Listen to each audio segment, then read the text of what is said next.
Good evening, everyone. Thank you for joining us. Joey Barnes is on assignment. More Mississippians are apparently buckling up. State troopers issued fewer seatbelt citations this 4th of July than in years past. During the holiday travel period, they wrote 199 tickets for seatbelt violations. Last year, that number was more than 400. Our Jory Talley talked to MHP officials and some local drivers today. She joins us now live with more on that. Jory? Andrea, last week I told you about the new Mississippi seatbelt law that went into effect this past Saturday. It requires everyone to click it or ticket, no matter where you're riding out in the car.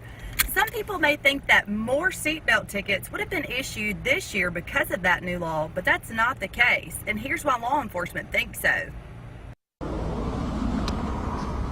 Fireworks come out with a big bang on the 4th, and so does law enforcement. Just the overall feeling, because it's a holiday weekend and people know that that's going to be a time which law enforcement cracks down on safety because of the high volumes of traffic.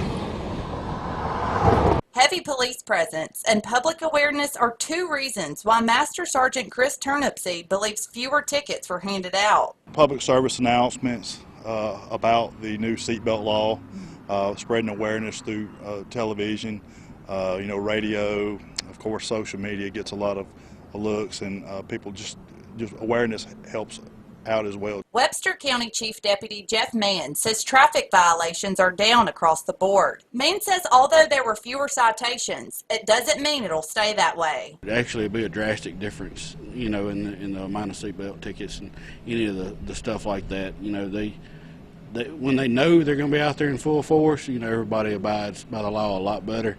But then it just starts dwindling down back to the normal effect, I guess you could say. Starkville resident Brianna Rochelle says regardless if it's a holiday or a random weekday, she's always going to be buckled in. I think seatbelts save more lives than they take, so they are definitely important. And Turnipseed agrees and says seatbelts will do their part if we do our part and put them on. We can only be out there and do so much and write so many tickets for not wearing a seatbelt, but ultimately it's down to the driver and their passengers, their responsibility to do it for the safety reasons. That's the priority. You want to do it because of safety.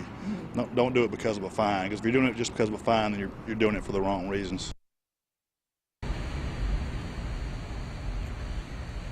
Turnipseed says he hopes the new seatbelt law will reduce the number of deaths related to crashes because of no seatbelts. Reporting live in Columbus, Jory Talley, WCBI News. Andrea?